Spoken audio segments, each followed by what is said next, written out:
Welcome to episode, I'm sorry, I have to, 69. Yeah, it's like of Security Weekly News. For the week of 27 September 2020, Microsoft had an outage, Joker's wild and alien forking at Android, Ryuk, Universal Health Services, and possessed coffee makers, and who knows what else. All this and Jason Wood on this edition of Security Weekly News. This is Security Weekly, for security professionals, by security professionals. We interrupt our program to bring you this important message. It's the show that keeps you up to date on the latest security news twice a week, your trusted source for accurate security information and expert analysis. It's time for Security Weekly News. Do you know where your organization's crown jewel data is, whose data it is, what it contains, and if it's flagged, tagged, and classified accurately? Defense in Depth requires discovery in depth. At Big ID, they help organizations uncover dark data, classify sensitive and regulated data, meet compliance requirements, and take action for data on-prem, in the cloud, and everywhere in between. Learn more about how Discovery in Depth can change the way enterprise organizations find, classify, and protect sensitive data at securityweekly.com/Big ID.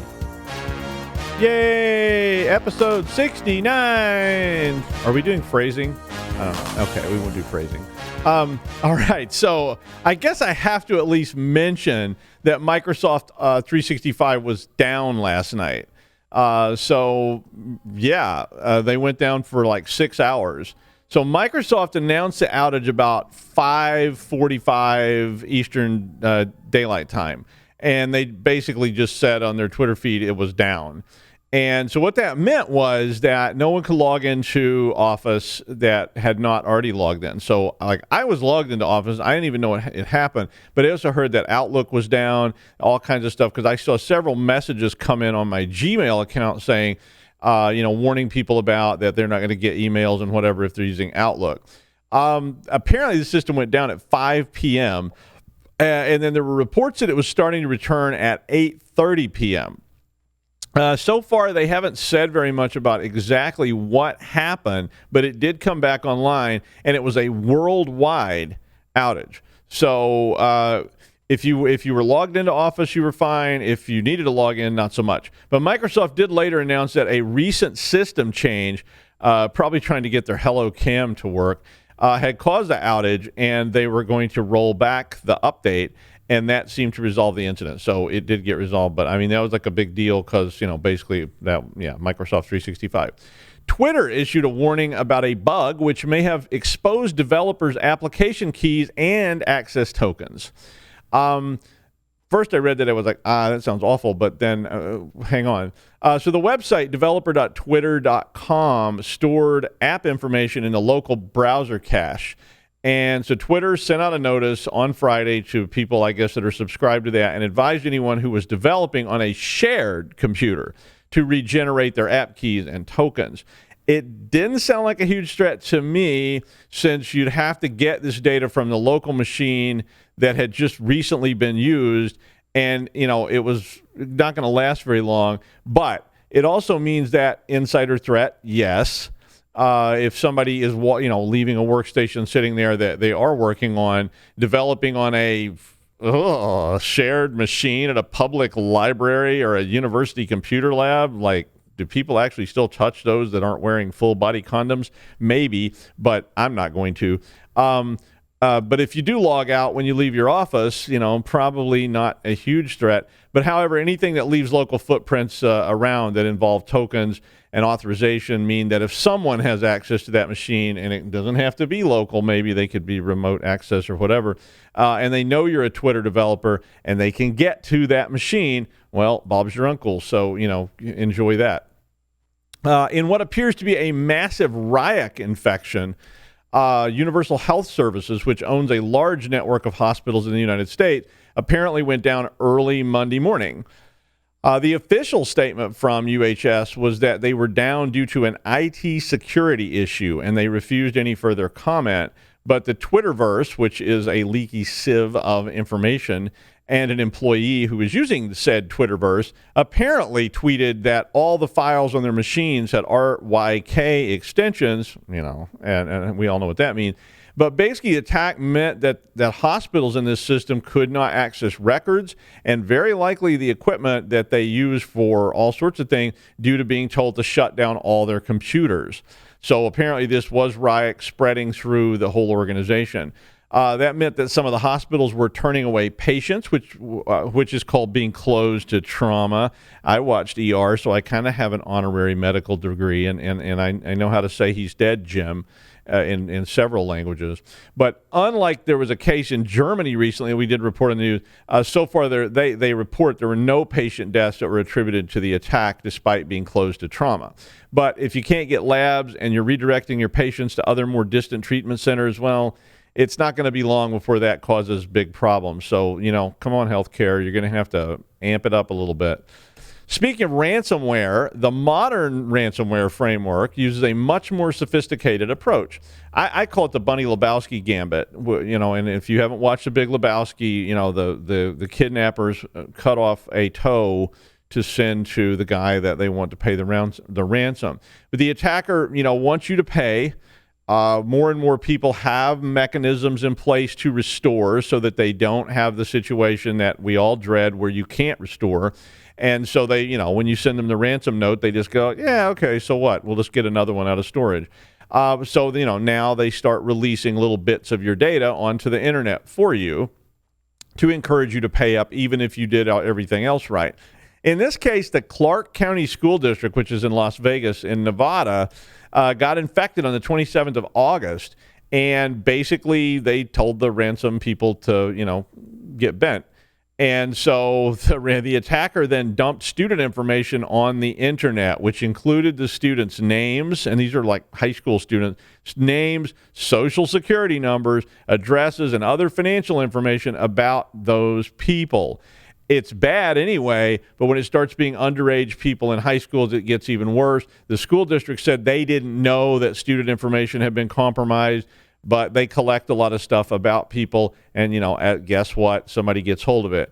It does tend to be an effective strategy, but there was no additional information in the story about what ransomware was used or if they actually ended up paying the ransom or if they're just going to live with the data's already out there now, so, what are you going to do?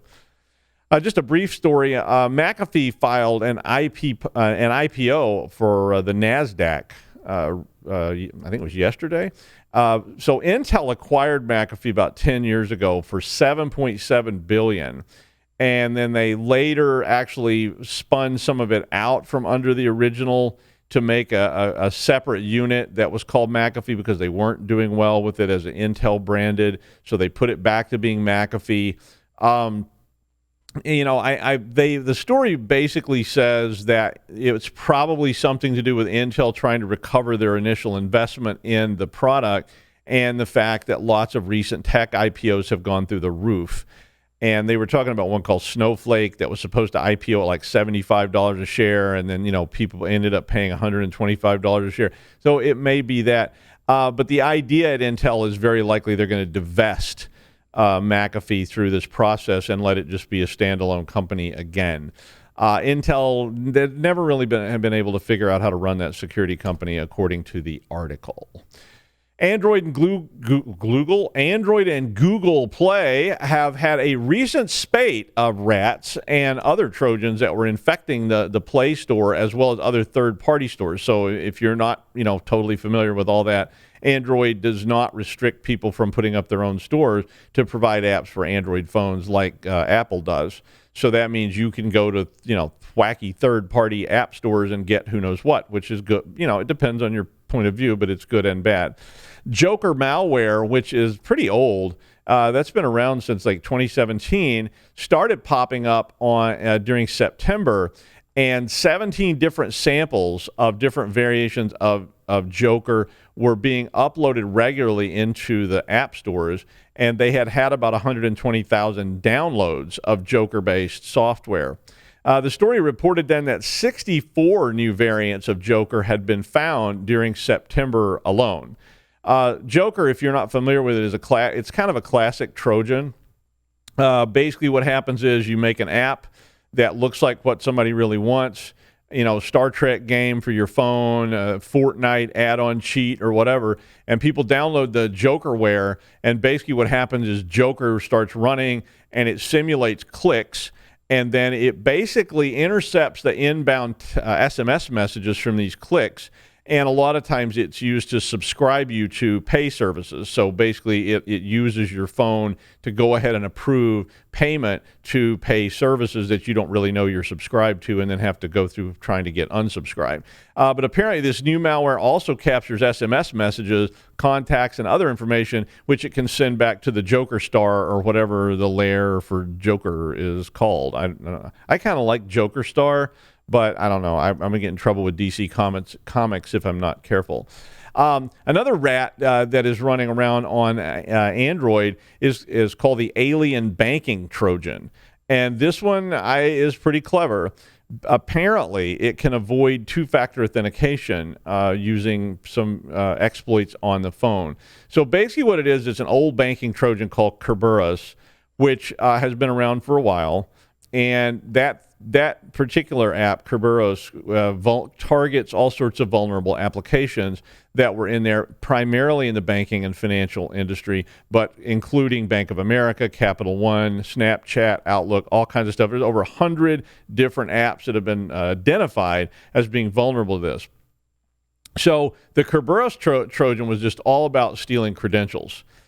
So then they fork it. So this fork of this becomes Alien. And when two-factor authentication went in place, this sort of low-hanging fruit opportunity that you're seeing with Kerberos has gone out the window. And so now we need to get around this. So we fork Kerberos and we get Alien. And Alien basically uses the same basic model to capture data. So it's still capturing keystrokes. It's still reaching out on your phone and capturing contacts and other financial information. But they added something to it. They put in an overlay attack, which is using android.permission.bind underscore notification underscore list listener service. So bind notification listener service component of Android permission, which basically allows you to capture the little status bar that pops up when you get a message. So they're able to capture the two-factor authentication code from the SMS message that pops up on your phone, which, of course, is kind of a two-factor violation because if you're using your phone to log in and you're using your phone for two-factor authentication, you've kind of violated the rules already, but a lot of people do that. So now it has your username, your password, and your security code, and it can log into your banking app. So, that could be kind of a problem. When we return, Jason Wood's going to talk about REvil Ransomware and how they're going to hire me pretty soon. The question is simple. Have any of the systems on my network been compromised? The answer is harder than it should be. Enter AI Hunter. Active Countermeasures has automated and streamlined techniques used by the best pen testers and threat hunters in the industry to create AI Hunter, a network threat hunting solution that does the first pass of a hunt for you to identify systems that are most likely to be compromised and scores the results on a scale from 0 to 100. You can then research those systems in depth with AI Hunter. Focus your valuable time on the systems that need your expertise with AI Hunter. Sign up for a personal demo today at securityweekly.com/ACM. Well, he got to start playing Squashed Ewok number 6 in The Return of the Jedi.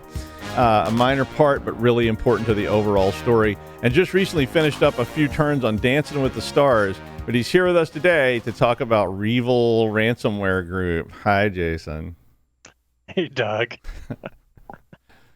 I was about the right height when Return of the Jedi came out to play an Ewok, actually. Yeah, exactly. So, somebody had to play those parts.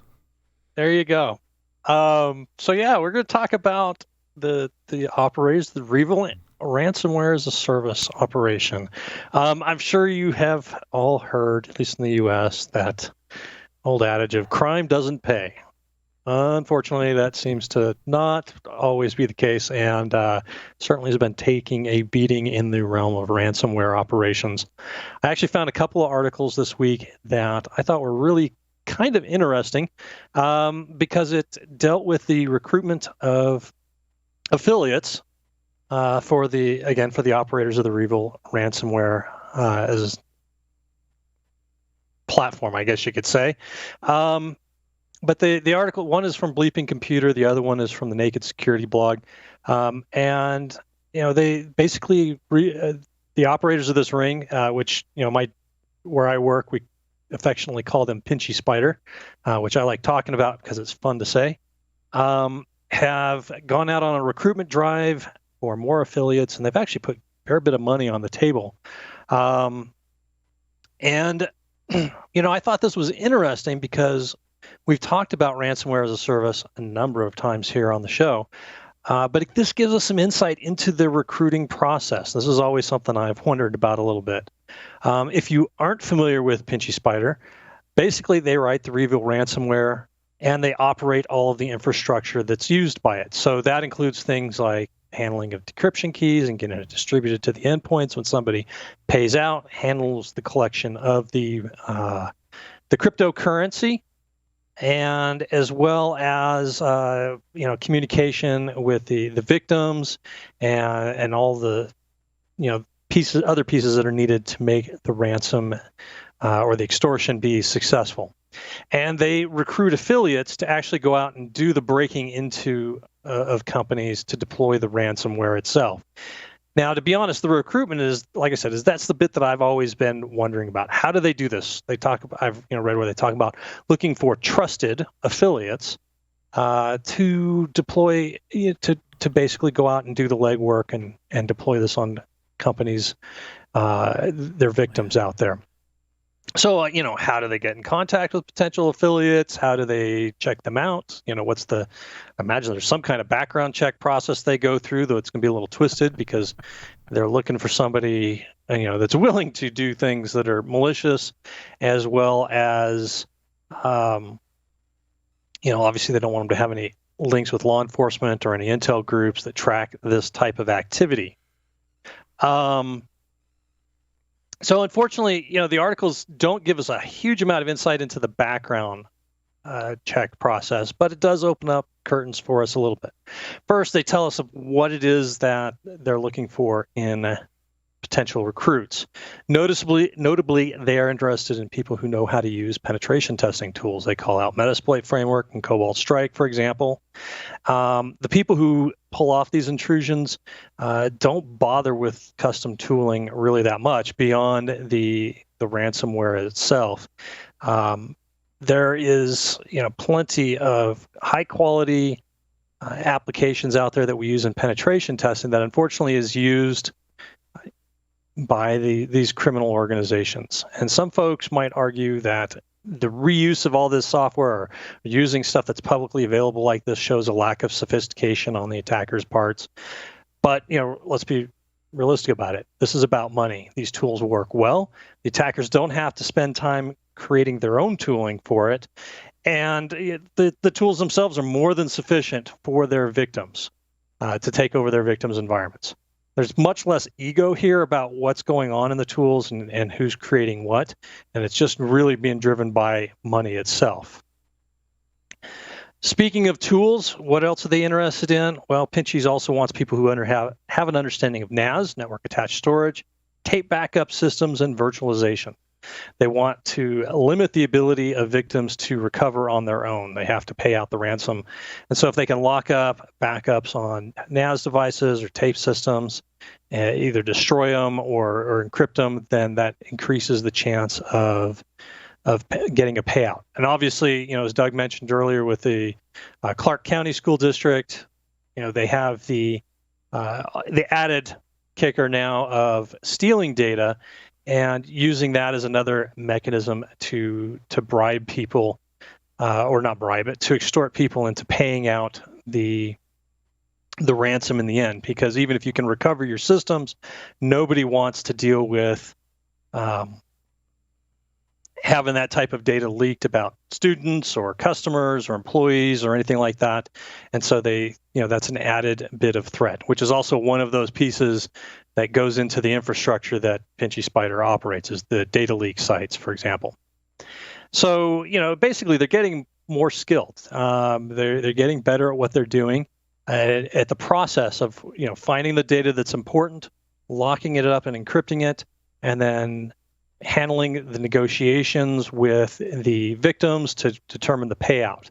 And in fact, we're talking about payout here, how much money are we talking about?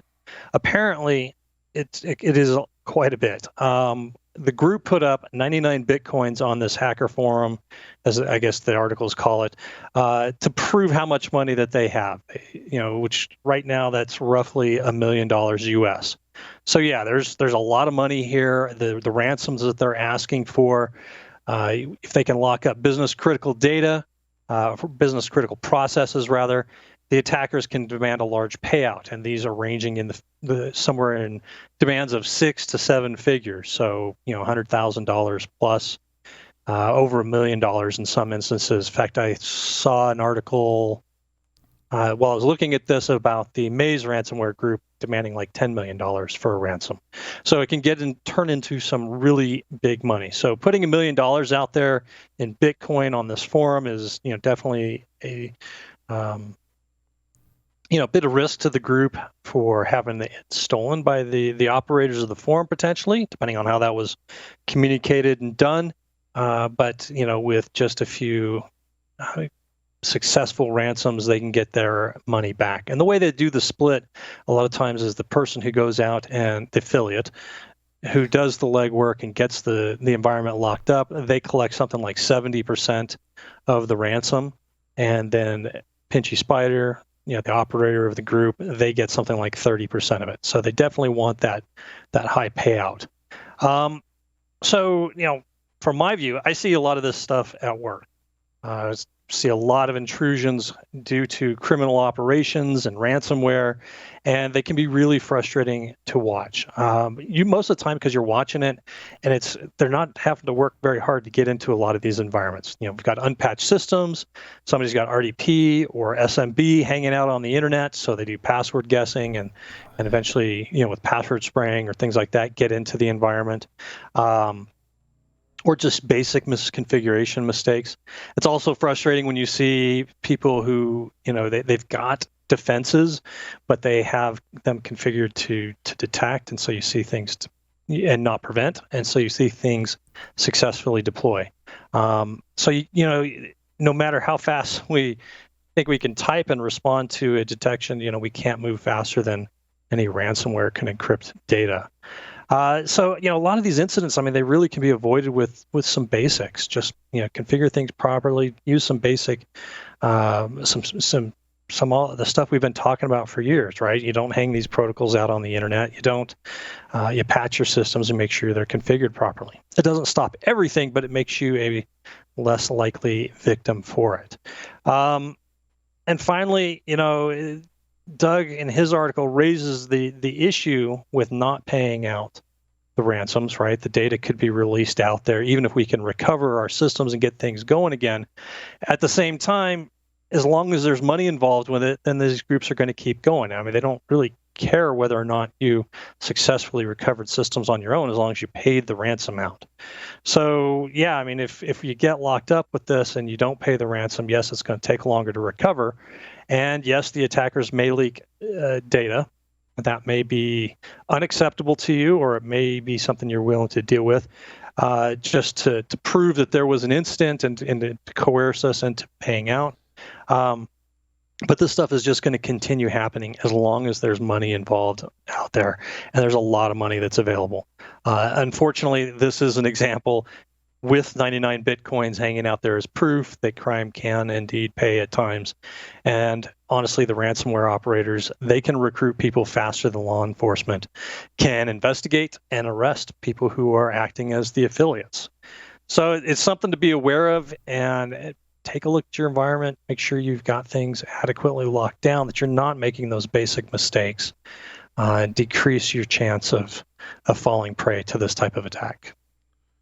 Cool. I want to apply so I can do the HR screening interview with Pinchy Spider. And it's just kind of like, So, describe a situation where a victim was breaking down in tears and crying and begging for mercy.